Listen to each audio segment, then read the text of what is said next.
Here I have OUKITEL OKT1, and today I'm going to show you how to enter recovery mode on this device.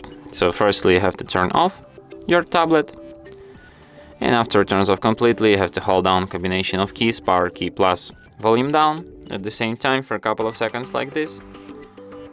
And after the screen turns on you can release power key and keep holding only volume down. If it ever turns on, of course.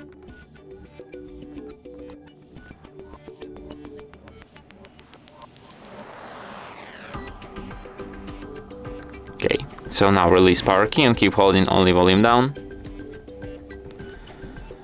And after that you will end up in recovery mode. Why is this screen always flipping? I don't know.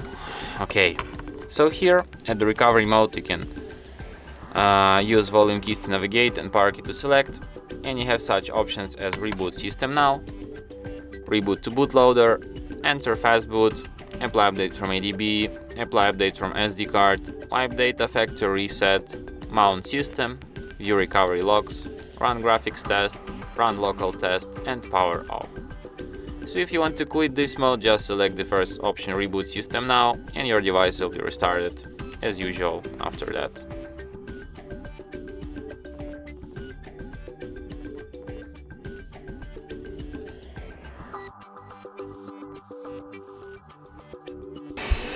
And that's it. Thanks for watching. If you find this tutorial useful, don't forget to hit that like button and subscribe to our channel.